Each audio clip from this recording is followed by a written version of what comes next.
Praise the lord. ಪ್ರೀತಿಯ ಸಹೋದರ ಹಾಗೂ ಸಹೋದರರೇ, ಈ ದಿನ ನೋಡಿದ್ರಲ್ಲಿ ಬಹಳ ಸಂತೋಷವುಳ್ಳನಾಗಿದ್ದೇನೆ.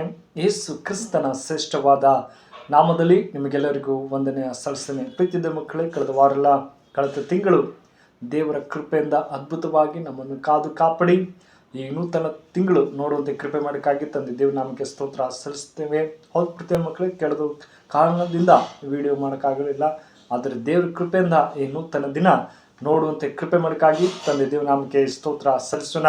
ಪ್ರೀತಿಯ ಮಕ್ಕಳೇ, ಈ ನೂತನ ತಿಂಗಳಲ್ಲಿ ದೇವರು ಒಂದು ಒಳ್ಳೆ ವಾಗ್ದಾನ ಕೊಟ್ಟಿದ್ದಾರೆ. ಪ್ರೀತಿಯ ಮಕ್ಕಳೇ, ನಮ್ಮ ಜೀವಿತದಲ್ಲಿ ನಾವು ಈ ದಿನಗಳಲ್ಲಿ ಅಂಧಕಾರದಲ್ಲಿ ನಾವು ಜೀವಿಸ್ತಾ ಇದ್ದೀವಿ ಎಂಬುದು ಬಹಳ ಮುಖ್ಯವಾಗಿದೆ. ಹೌದು ಪ್ರೀತಿಯ ಮಕ್ಕಳೇ, ನಾವು ಆ ಅಂಧಕಾರದಿಂದ ನಾವು ಯಾವ ರೀತಿಯಲ್ಲಿ ಬಿಡುಗಡೆ ಹೊಂದಬೇಕು ಎಂಬುದಾಗಿ ದೇವ ವಾಕ್ಯ ಇಂದು ಹೆಚ್ಚಿಸುತ್ತೆ. ಇದಕ್ಕೆ ನೋಡುವುದಾದರೆ ಈ ದಿನ ಒಂದು ಟಾಪಿಕ್ ಹೇಳಕ್ಕೂ ಇಷ್ಟೊಳಗಿದೆ ಪ್ರೀತಿಯ ಮಕ್ಕಳೇ. ಏನಂದ್ರೆ ಅಂಧಕಾರ ಗಂಡಾಂತಕಾರ ಎಂಬುದಾಗಿ. ಹೌದು ಪ್ರೀತಿಯ ಮಕ್ಕಳೇ, ಎಲ್ಲ ಕಡೆ ಭಯಂಕರವಾದಂಥ ಸ್ಥಿತಿಯಲ್ಲಿ ನಾವು ಜೀವಿಸ್ತಾ ಇದ್ದೀವಿ.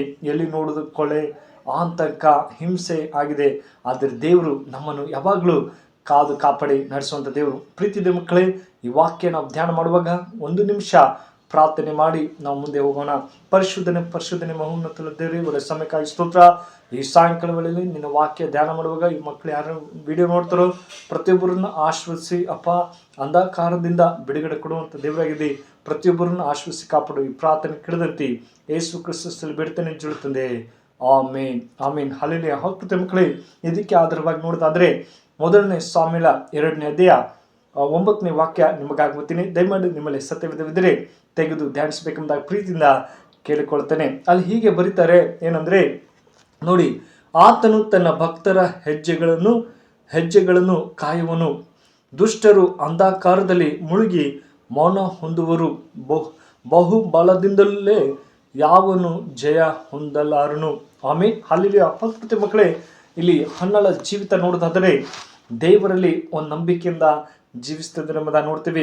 ಹನ್ನಳ ಜೀವಿತ ಅವ್ರಿಗೆ ಮಕ್ಕಳಿರಲಿಲ್ಲ, ಆದರೂ ಕೂಡ ದೇವರಲ್ಲಿ ಹೋರಾಡಿ, ದೇವರೇ ನನ್ನ ಜೀವಿತನ ಹೇಗಾದರೂ ಮಾಡಿ ನನ್ನ ಮಕ್ಕಳನ್ನು ಕೊಡು ಎಂಬುದಾಗಿ ಅವಳು ಕಣ್ಣೀರಿಂದ ಪ್ರಾರ್ಥಿಸುವಾಗ ದೇವರು ಅವಳ ಜೀವಿತನ ಆಶೀರ್ವದಿಸಿರುವುದನ್ನು ನೋಡ್ತೀವಿ. ಅದೇ ಥರ ನಮ್ಮ ಜೀವಿತದಲ್ಲಿ ದೇವರು ನಾವೆಂಥ ದುಷ್ಟ ಮಾರ್ಗದಲ್ಲಿ ನಡೆಯುವಾಗಲೂ ದೇವರು ನಮ್ಮನ್ನು ಹೇಳ್ತಿದ್ರೆ ಆತನು ತನ್ನ ಭಕ್ತರ ಹೆಜ್ಜೆಗಳನ್ನು ಕಾಯುವನೆಂಬುದಾಗಿ. ಹೌದು ಮಕ್ಕಳಿಗೆ, ನಮ್ಮ ಹೆಜ್ಜೆ ಯಾವಾಗಲೂ ಕಾಯ್ತಾನೆ. ಅಯ್ಯೋ, ನನ್ನ ಜೀವಿತ, ನನ್ನ ಮಗಳು, ನನ್ನ ಮಗ ಯಾವ ರೀತಿಯಲ್ಲಿ ನಡೀತಾರೆ ಎಂಬುದಾಗಿ ನಾವು ದುಃಖದಲ್ಲಿರ್ಬೋದು. ಆದರೆ ದೇವರು ತನ್ನ ಮಕ್ಕಳನ್ನ ಯಾವಾಗಲೂ ಹೆಜ್ಜೆಯನ್ನು ಕಾಯುತ್ತಾನೆ ಎಂಬುದಾಗಿ. ಮತ್ತೆ ದುಷ್ಟರು ಅಂಧಕಾರದಲ್ಲಿ ಮುಳುಗಿ ಮೌನ ಹೊಂದುವರು. ಬಹು ಬಲದಿಂದಲೇ ಯಾವನು ಜಯ ಹೊಂದಲಾರನು. ಹೌದು ಮಕ್ಕಳೇ, ನಾವು ದುಷ್ಟ ಮಾರ್ಗ ನಡೆಯದೆ ದೇವ್ರ ಮಾರ್ಗದಲ್ಲಿ ನಾವು ನಡಿಬೇಕೆಂಬುದಾಗಿ ದೇವ್ರ ವಾಕ್ಯ ಹೆಚ್ಚಿಸ್ತದೆ. ಅದೇ ಥರ ಯೋಬನ ಜೀವಿತ ನೋಡ್ತಾದ್ರೆ ಪ್ರೀತಿಯ ಮಕ್ಕಳೇ, 10ನೇ ಅಧ್ಯಾಯ 21 ಹೇಳ್ತದೆ, ನಾನು ಅಂಧಕಾರದಿಂದಲೂ ಮರಣ ಅಂಧಕಾರದಿಂದಲೂ ಎಂಬುದಾಗಿ. ಹೌದು ಮಕ್ಕಳೇ, ಯೋಬ ಹೇಳ್ತಾನೆ, ದೇವರೇ ನನ್ನ ಅಂಧಕಾರದಲ್ಲಿ ಇರುವಾಗಲೂ ಮರಣ ವ್ಯಾಧಿಯಿಂದಲಿದ್ದರೂ ನಿನ್ನ ಕೃಪೆ ನನ್ನಲ್ಲಿದೆ ಎಂಬುದಾಗಿ ಯೋಬ ಹೇಳ್ತಿದ್ದಾರೆ. ಅದೇ ಥರ ನೋಡೋದಾದ್ರೆ ಪ್ರೀತಿಯ ಮಕ್ಕಳೇ, ಯೋಬನ ಪುಸ್ತಕ 10ನೇ ಅಧ್ಯಾಯದಲ್ಲಿ 21ನೇ ವಚನ ಹೇಳ್ತದೆ. ಏನಂದ್ರೆ ನೋಡಿ, ಅಲ್ಲಿ ಹೇಳ್ತಾರೆ, ಹೆಚ್ಚಿಸ್ತದೆ. ಏನಂದ್ರೆ ಅಂಧಕಾರದಿಂದಲೂ ಮರಣಾಂಧಕಾರದಿಂದಲೂ ತುಂಬಿದ ದೇಶಕ್ಕೆ ಹೋಗುವುದರೊಳಗೆ ಸ್ವಲ್ಪ ಹರ್ಷಗೊಳ್ಳಲು ಅವಕಾಶವಾಗಲಿ. ಹೌದು ಮಕ್ಕಳೇ, ನಾವು ಅಂಧಕಾರದಲ್ಲಿದ್ದೀವಿ. ಅಯ್ಯೋ ದೇವರೇ, ನಾನು ಇನ್ನೂ ಹೆಚ್ಚಾಗಿ ಸಂತೋಷ ಪಡುವಂತೆ ಮಾಡು ಎಂಬುದಾಗಿ ಹೇಳ್ತಿದ್ದಾರೆ. ಆದರೆ ದೇವರಲ್ಲಿ ನಾವು ಹರ್ಷ ಹೊಂದಬೇಕು. ಪ್ರೀತಿಯ ಮಕ್ಕಳೇ, ದೇವ್ರ ಮಾರ್ಗದಲ್ಲಿ ನಾವು ನಡೀತಾ ಇದ್ದೇವಾ ಅಥವಾ ನಮ್ಮ ಜೀವಿತದಲ್ಲಿ ಅಂಧಕಾರದಲ್ಲಿ ಇದ್ದೇವಾ ಎಂಬುದಾಗಿ ನಾವು ಆಲೋಚನೆ ಮಾಡಬೇಕು. ಇಲ್ಲಿ ಯೋಬ ಹೇಳ್ತಿದ್ದಾರೆ, ದೇವರೇ ಅಂಧಕಾರದಿಂದಲೂ ಮರಣ ಅಂಧಕಾರದಿಂದಲೂ ತುಂಬಿದ ದೇಶಕ್ಕೆ ಹೋಗುವುದೊಳಗೆ ಸ್ವಲ್ಪ ಹರ್ಷಗೊಳ್ಳಲು ಅವಕಾಶವಾಗಲಿ, ಆ ದೇಶದಿಂದ ತಿರುಗಿ ಬರಲಾರೆನು. ಹೌದು ಮಕ್ಕಳೇ, ಈ ದಿನಗಳಲ್ಲಿ ನಾವು ತುಂಬ ಅಂಧಕಾರದಲ್ಲಿದ್ದೀವಿ. ಆದರೂ ನಾವು ಮಜಾ ಮಾಡಿ ಜೀವಿಸದೆ ದೇವರಲ್ಲಿ ನಾವು ನಂಬಿಕೆಯಿಂದ ನಾವು ಜೀವಿಸ್ಬೇಕು. ಪ್ರೀತಿಯ ಮಕ್ಕಳೇ, ದೇವರೇ ಇನ್ನೂ ಆ ದೇಶ ನೋಡೋಕ್ಕಾಗಲ್ಲ, ಆದರೆ ನಾವು ಪರಲೋಕ ಹೋಗ್ಬೇಕಾದ್ರೆ ನಾವು ಒಳ್ಳೆ ರೀತಿಯಲ್ಲಿ ಅಂಧಕಾರ ಜಯಿಸ್ಬೇಕು. ನಾವು ದೇವ್ರ ಮಾರ್ಗದಲ್ಲಿ ನಡೆಯುವಾಗ ದೇವರು ವಿಶೇಷವಾಗಿ ನಮ್ಮನ್ನು ಅಂಧಕಾರದಿಂದ, ಗಾಢಾಂಧಕಾರಗಳಿಂದ ಬಿಡುಗಡೆ ಕೊಡರಾಗಿದ್ದಾರೆ. ಆತನ ಮಕ್ಕಳಾಗಿ ಆತನು ನಾವು ಆ ದೇವ್ರ ಭಕ್ತರು ಹೆಜ್ಜೆಗಳನ್ನ ಕಾಯುತ್ತಾನೆ ಎಂಬುದಾಗಿ. ಹೌದು ಪ್ರೀತಿಯ ಮಕ್ಕಳೇ, ಎಂಥ ಕಷ್ಟದಲ್ಲಿ ಇರುವಾಗಲೂ, ಎಂಥ ಸಮಸ್ಯೆ ಇದ್ದರೂ, ಅಯ್ಯೋ ನನ್ನ ಮಗ ಅಂಧಕಾರದಲ್ಲಿ ಜೀವಿಸ್ತಾ ಇದ್ದೇನೆ, ಅವರು ಯಾರಪ್ಪ ಕಾಪಾಡ್ತಾರೆ ಎಂಬಂತ ಒಂದು ದುಃಖದಲ್ಲಿರ್ಬೋದು, ಆದರೆ ದೇವರು ಅದರಿಂದ ಬಿಡುಗಡೆ ಕೊಡರಾಗಿದ್ದಾರೆ. ಅದೇ ಥರ ಮುಂದೆ ನೋಡಿದ ಪ್ರತಿ ಮಕ್ಕಳೇ, ಯೋಬ 12ನೇ ಅಧ್ಯಾಯ 22 ವಚನ ಹೇಳ್ತದೆ ನೋಡಿ, ಏನಂದರೆ ಅಗಾಧ ವಿಷಯಗಳನ್ನು ಕತ್ತಲೊಳಗಿಂದ ಬಯಲಿಗೆ ತಂದು ಆ ಗಾಢಾಂಧಕಾರವನ್ನು ಪ್ರಕಾಶಗೊಳಿಸುವನು. ಆಮೇನ್, ಹಲ್ಲೆಲೂಯಾ. ಹೌದು ಪ್ರತಿ ಮಕ್ಕಳೇ, ದೇವ್ರು ಹೇಳ್ತಿದ್ದೇನೆ, ಮಗನೇ ಮಗಳೇ ಭಯಪಡಬೇಡ, ನಾನು ನಿನ್ನನ್ನು ಕತ್ತಲೊಳಗಿಂದ ಬೆಳಕಿಗೆ ತಂದು ಗಾಢಾಂಧಕಾರವನ್ನು ಪ್ರಕಾಶಗೊಳಿಸುವೆನೆಂಬುದಾಗಿ. ಹೌದು ಪ್ರತಿ ಮಕ್ಕಳೇ, ಈ ದಿನಗಳ ಎಷ್ಟೋ ಯೌವನಸ್ಥರು ಕತ್ತಲಲ್ಲಿ ಜೀವಿಸ್ತಾ ಇದ್ದಾರೆ. ಅಯ್ಯೋ, ಕತ್ತಲಿನಿಂದ ಹೊರಗಡೆ ಬರಕ್ಕಾಗ್ತಿಲ್ಲ, ಆದರೆ ದೇವ್ರು ಹೇಳ್ತಾರೆ ಪ್ರಕಾಶಗೊಳಿಸುವೆನೆಂಬುದಾಗಿ. ಹೌದು ಪ್ರತಿ ಮಕ್ಕಳೇ, ದೇವರೆಷ್ಟು ಒಳ್ಳೆಯವರು. ಈ ದಿನಗಳಲ್ಲಿ ನಾವು ಕತ್ತಲಲ್ಲಿ ಜೀವಿಸ್ತಾ ಇದ್ದೀವಿ. ಈ ದಿನಗಳಲ್ಲಿ ಭಯಂಕರವಾದಂಥ ಸ್ಥಿತಿಯಲ್ಲಿ ನಾವು ಇರುವಾಗಲೂ ದೇವರು ನಮ್ಮನ್ನು ಪ್ರಕಾಶಗೊಳಿಸುವಂಥ ದೇವರಾಗಿದ್ದೇನೆ.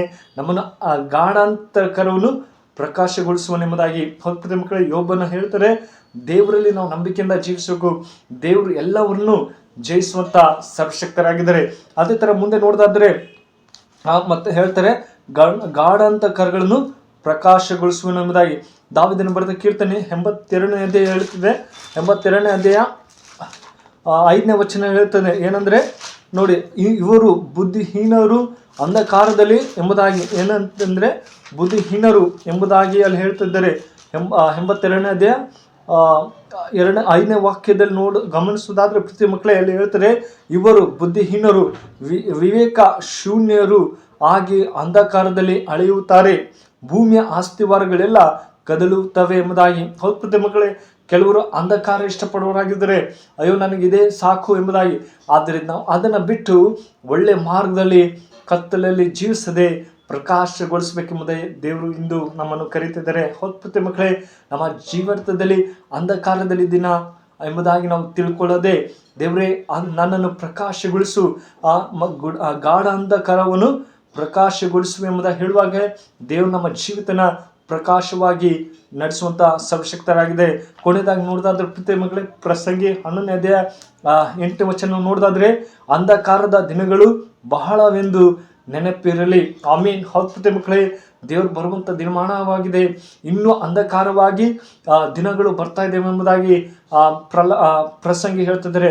ಹೌದು ಪ್ರತಿ ಮಕ್ಕಳು, ನಮ್ಮ ಜೀವನ ನಾವು ಯಾವ ರೀತಿಯಲ್ಲಿ ದೇವ್ರ ಮಾರ್ಗದಲ್ಲಿ ನಡೀತಿದ್ದೀವಿ, ದೇವ್ರ ಭಯಭಕ್ತಿಯಿಂದ ನಮ್ಮನ್ನು ಪ್ರತಿದಿನ ಆತನು ನಮ್ಮ ಹೆಜ್ಜೆಯನ್ನು ಕಾದು ಕಾಪಾಡಿ ನಡೆಸೋರಾಗಿದ್ದಾರೆ. ಹೌದು ಪ್ರತಿ ಮಕ್ಕಳೇ, ದುಷ್ಟರು ಅಂಧಕಾರದಲ್ಲಿ ಮುಳುಗಿ ಎಂಬುದಾಗಿ ಹೇಳ್ತಾರೆ. ದುಷ್ಟರು ಎಷ್ಟೋ ಜನ ದುಷ್ಟರು ದೇವರು ಇಲ್ಲದೇ ಇಲ್ಲ ಎಂಬುದಾಗಿ ಹೇಳ್ತಾರೆ. ಆದರೆ ನಮಗಾದರೂ ನಮ್ಮ ಹೆಜ್ಜೆಯನ್ನು ಕಾದು ಕಾಪಾಡುವಂಥ ದೇವರಾಗಿದ್ದಾರೆ. ನಮ್ಮ ಕುಟುಂಬದಲ್ಲಿ ಕತ್ತಲಲ್ಲಿ ಇರ್ಬೋದು, ಅಯ್ಯೋ ನನ್ನ ಮಗ ನನ್ನ ಮಗಳು ಯಾವ ರೀತಿಯಲ್ಲಿ ಜೀವಿಸ್ತಾಳೆ ಎಂಬುದಾಗಿ ದೇವ್ರು ಯಾವಾಗಲೂ ನಮ್ಮ ಹೆಜ್ಜೆಯನ್ನು ನೋಡುವಂಥ ದೇವರಾಗಿದ್ದಾರೆ. ಎಂಥ ಅಂಧಕಾರದಲ್ಲಿರುವಾಗಲೂ ನಮ್ಮನ್ನು ಪ್ರಕಾಶಗೊಳಿಸೋರಾಗಿದ್ದಾರೆ. ಪ್ರತಿ ಮಕ್ಕಳು ಈ ವಾಕ್ಯ ನಮ್ಮ ಜೀವಿತದಲ್ಲಿ ಆಶ್ವಸಿ ಕಾಪಾಡಿ ಪ್ರಾರ್ಥನೆ ಮಾಡೋಣ. ಕಣ್ಮುಚ್ಚಿಕೊಂಡು ಪ್ರಾರ್ಥನಾ. ಪರಿಶುದ್ಧನೆ ಮಹೋನ್ನತ ದೇವರೇ, ಈ ಒಳ್ಳೆ ಸಮಯಕ್ಕಾಗಿ ಸ್ತೋತ್ರ. ಹೌದೇಸಪ್ಪ, ನಮ್ಮ ಹೆಜ್ಜೆನ ಕಾಯುವಂಥ ದೇವರಾಗಿದೆ. ದುಷ್ಟರಾದರೂ ಕತ್ತಲಲ್ಲಿ ಜೀವಿಸ್ತಾರೆ ಎಂಬುದಾಗಿ. ಹೌದು ದೇವರೇ, ಪ್ರತಿಯೊಬ್ಬರನ್ನು ನಿನ್ನ ಮಾರ್ಗದಲ್ಲಿ ನಡೆಯುವಂತೆ ಮಾಡು. ಅಂಧಕಾರದಿಂದ ಗಾಢಾಂತರದಿಂದ ಅವರನ್ನು ಪ್ರಕಾಶಗೊಳಿಸಿ ದೇವರೇ, ನಿನ್ನ ಮಾರ್ಗದಲ್ಲಿ ಪ್ರತಿಯೊಬ್ಬರು ನಡೆಯುವಂತೆ ಸಹಾಯ ಮಾಡು. ಅವ್ರ ಸಮಸ್ಯೆ ವೇದನೆ ಎಲ್ಲ ತೆಗೆದಾಕಿ ನಿಮ್ಮ ಕೃಪೆಯಲ್ಲಿ ನಡೆಸಪ್ಪ ಅಂತ ಪ್ರಾರ್ಥಿಸಿದ್ರೆ ದೇವರೇ, ಈ ವಾಕ್ಯ ನೀನು ಮಾತಾಡಿದೆ ಎಂಬುದಾಗಿ ನಂಬ್ತೀನಿ. ಪ್ರತಿಯೊಬ್ಬರನ್ನು ಆಶ್ವಸಿ ಕಾಪಾಡು. ಈ ಪ್ರಾರ್ಥನೆ ಕೇಳಿದಂತೆ ಯೇಸು ಕ್ರಿಸ್ತನಲ್ಲಿ ಬೇಡ್ತೇನೆ, ಜೀವ ತಂದೆ. Amen. May God bless you.